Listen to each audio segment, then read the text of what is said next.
She called me sweetie, Tyrone Sanders.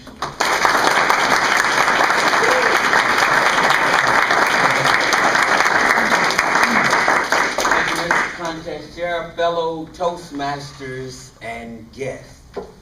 You've heard it said that you can catch more flies with honey than with vinegar. Well, all of us have one thing that somebody can say that just melts our heart. I didn't really realize that I had this until I got a little older and I began to reflect back on my life. When I was in daycare, and they really wanted me to eat those turnips, and they really wanted me to eat that green stuff. There was one teacher, Miss Lasker. She'd come over there and she'd lean down and she'd hug me. She'd say, "You gonna eat that for me, sweetie?" And I just gobble it up. When they wanted me to lay down, when it was nap time, and I was wired up. Imagine. I would say, "No, I'm not." She said, "You gonna lay down and go to sleep for me, sweetie?" I'm falling out. When I got in school and I got a little older, I ran across this girl named Marcia. Marcia. When they thought about and they spoke of goddesses, Marcia. I went after Marcia with much gusto and relish. I chased after her during lunch. I chased after her after school. I walked her to school in the mornings. I did everything I could to get next to Marcia. Never did work though. I tried to wait out her boyfriends. And she said one day, "You can carry my books." Sweetie, that did not got her books.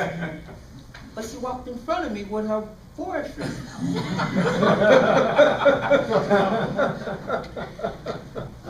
I tried to impress her one time when I was riding my black with the mag wheel bicycles and we was walking and was crossing the railroad track and I was riding her fast and I said, "Marcia." And I went up and I jumped and I was up and high. As high as the cow that jumped over the moon. And then the front tire fell off. And I began to come down and I was descending much faster than I thought. And I crashed and I flipped and the bike landed on top of me. And I was laying there and Marcia said, "You gotta get that tire fixed, sweetie." Well, it stopped hurting because she called me sweetie. I was just so determined to get Marcia. Didn't work though. No, didn't work. I was in Walmart the other day and I ran across Miss Lasker and she said, "Can you get that basket for me, sweetie?" And I ran over there and got it. Then I saw Marcia and I thought, what if she see me? And she asked me to pay for her groceries. So I just ran on out and didn't buy what I wanted and ran home. Before I got married, the woman that I conveniently sent out the room asked me, "Let me put some finger waves in your hair." That's like real big waves that ladies have. I said, "Okay, I'm gonna go play ball. We can do that." And so she began to put the wax in my hair, and it looked super flyish. And then I went to go play basketball. And when I went to go play basketball, I started sweating.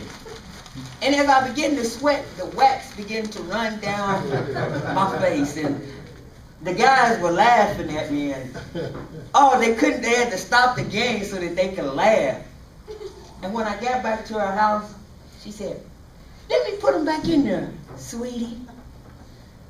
Okay. I sat back down. She asked me, "Let's do something else with your hair." We put a perm on it. It took. My hair was straight. It was like laid all back. And the guys began to laugh at me again. So I thought, I'm not going to let her do my hair anymore, ever. And then she said, "I want to try something else, sweetie." It just seems like every time I got called that, it melted my heart. And just recently, like a year ago, I said, every time you want me to do some vacuuming or you want me to do something, I'm Sweetie. But when you don't, it's you or hey. Then I began to reflect on all the times I got called Sweetie. I was eating something I didn't want.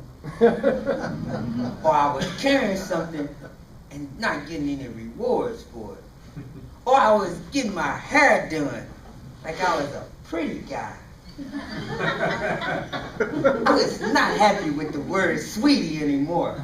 So I began to tell my sons, watch out for that word sweetie. It'll make you eat something, do something, or look like something you never intended to. Mr. Contest Chair.